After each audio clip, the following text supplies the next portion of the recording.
Hello बच्चों, स्वागत है आज की क्लास में। आज की क्लास जो होने वाली है वो पॉलिटिकल साइंस क्लास 12 चैप्टर 5 जिसका नाम है समकालीन दक्षिण एशिया। यानी आज की क्लास में मैं आपको दक्षिण एशिया के बारे में सब कुछ समझाने वाला हूँ। इस चैप्टर के भी काफ़ी सारे पार्ट्स आएंगे, तो पार्ट्स वाइज डिवाइड होंगे सारे चैप्टर। तो आप हर एक पार्ट को देखना, तभी आपको सारी चीज़ें समझ आएंगी। तो आज इसका पार्ट 1 है, आज मैं पार्ट 1 स्टार्ट कर रहा हूँ, कल पार्ट 2 और ऐसे ऐसे सारे पार्ट्स आते रहेंगे। तो चलो बच्चों, आज की क्लास को स्टार्ट करते हैं। सबसे पहले हम जानेंगे दक्षिण एशिया में कौन कौन से देश आते हैं जिनके बारे में हमको पढ़ना है। यानी दक्षिण एशिया के जो जो देश हैं, इंपॉर्टेंट देश इस चैप्टर के अंदर जो कवर किए हैं उनको हमें पढ़ना है, ठीक है। तो दक्षिण एशिया क्षेत्र में मुख्य रूप से 8 देश आते हैं। कितने देश आते हैं बच्चों? 8 देश आते हैं। सबसे पहले नंबर पर आता है भारत। सबसे पहले नंबर पे भारत, दूसरे पे नेपाल, तीसरे पे पाकिस्तान, चौथे पे मालदीव, पाँचवें पे भूटान, छठे पे श्रीलंका, सातवें पे अफगानिस्तान और आठवें पे बांग्लादेश। यानी हमें इन सब देशों के बारे में इस चैप्टर के अंदर पढ़ना है डिटेल में, बहुत डिटेल में पढ़ने वाले हैं। तो सबसे पहले हम देखेंगे भारत के बारे में और उसके बाद आगे आगे सारी चीज़ें हम पढ़ेंगे, ठीक है। तो आज की क्लास बेसिकली भारत के ऊपर होने वाली है। जो पिछली क्लास थी चैप्टर 4 के जो लास्ट पार्ट है उसमें भी भारत के बारे में काफ़ी चीज़ें मैंने बताई थी, बट इसके अंदर और भी डिटेल में हम जानेंगे सब चीज़ें। तो दक्षिण एशिया की पहले हम विशेषताएं जान लेते हैं, तो उसके बाद हम देशों को स्टार्ट करेंगे। तो दक्षिण एशिया की विशेषताएं क्या क्या है? सबसे पहले भौगोलिक विशेषता जानते हैं। इस क्षेत्र के उत्तर में हिमालय की श्रृंखला है। यानी उत्तर में क्या है बच्चों? हिमालय की श्रृंखला है, हिमालय है, बहुत सारे हिमालय की पहाड़ियाँ हैं, ठीक है। दक्षिण में हिंद महासागर है, पूर्व में बंगाल की खाड़ी, पश्चिम में अरब की खाड़ी है। आप इस चीज़ को ऐसे समझो, अगर ये भारत का मैप है, अगर ये भारत का मैप है तो उत्तर में क्या हमें पता है? हिमालय है, ठीक है। उत्तर में क्या है? हिमालय। दक्षिण में हमारी हिंद महासागर है, पूर्व में बंगाल की खाड़ी है, अरब सागर पश्चिम में। ये है इसकी क्या? भौगोलिक विशेषता, ठीक है, दक्षिण एशिया की, ठीक है।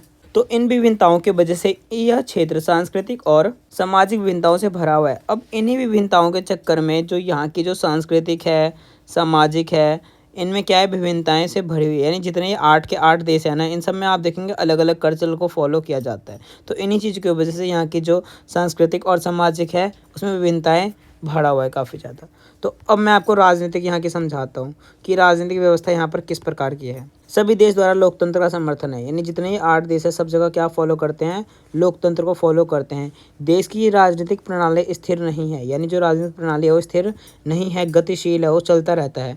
भारत और श्रीलंका आज़ादी के बाद लोकतंत्र कायम रखने में सफल रहे। यानी जैसे ही आज़ाद हुआ कौन? भारत और श्रीलंका, उसके जस्ट बाद ही वहाँ पे लोकतंत्र कायम कर दिया गया, उसमें सफल रहे। पाकिस्तान और बांग्लादेश में लोकतंत्र और सैन्य दोनों तरह की शासन है। अगर मैं पाकिस्तान और बांग्लादेश की बात करता हूँ तो वहाँ लोकतंत्र के साथ साथ सैन्य का भी शासन चलता है, दोनों तरह की वहाँ पर शासन व्यवस्था है, ठीक है।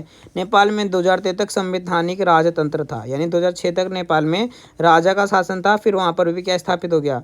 लोकतंत्र स्थापित हो गया। उसके बाद मालदीव की अगर मैं बात करूँ तो मालदीव 1968 तक सल्तनत हुआ करता था और यहाँ पर भी अब क्या है? लोकतंत्र स्थापित है। तो हमने सारे देशों की हमने जान लिया कि कहाँ पर क्या क्या फॉलो किया जाता है, ठीक है। ये इसकी क्या थी?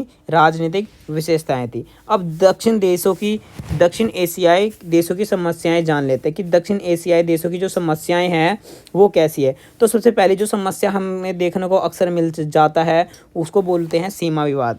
आपने अक्सर सुना होगा कि किसी ना किसी देश से ऑल द टाइम सीमा विवाद चलता रहता है। फेमस पाकिस्तान है और भारत है, आपको पता ही है। तो सीमा विवाद अक्सर देखने को मिलता है। नदी को लेकर विवाद अक्सर देखने को मिलता है। विद्रोह होते रहते हैं, जातीय संघर्ष की वजह से होता है, खराब आर्थिक स्थिति के चक्कर में समस्याएं आती है।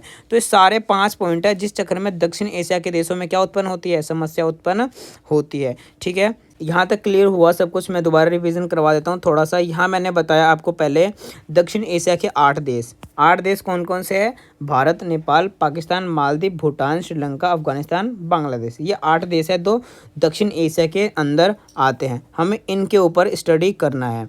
उसके बाद मैंने बोला दक्षिण एशिया की विशेषताएं क्या क्या है। मैंने भौगोलिक विशेषता बताई कि उत्तर में हिमालय की श्रृंखला है, दक्षिण में हिंद महासागर है, पूर्व में बंगाल की खाड़ी है और पश्चिम में अरब की खाड़ी है। और इन विभिन्नताओं के चक्कर में यहाँ की जो सांस्कृतिक और सामाजिक है उसमें विभिन्नताएं पाई जाती है। उसके बाद मैंने राजनीतिक विशेषताएं बताई है। यहाँ पर राजनीतिक विशेषता में मैंने किस देश में क्या क्या फॉलो हुआ और कैसे फॉलो हुआ वो मैंने बताया है आपको। जैसे मैंने आपको बताया कि आज़ादी के तुरंत बाद ही भारत श्रीलंका में लोकतंत्र कायम हो गया, पाकिस्तान और बांग्लादेश में लोकतंत्र प्लस सैनिक शासन कायम है, नेपाल में 2006 तक राजतंत्र था, उसके बाद यहाँ पर लोकतंत्र स्थापित हो गया, और मालदीव में 1968 तक सल्तनत था, लेकिन यहाँ पर बाद में क्या कायम हो गया, लोकतंत्र स्थापित हो गया। उसके बाद मैंने दक्षिण एशिया के देशों की समस्याएं आपको बताई कि इनके बीच में क्या क्या समस्याएं आती रहती है।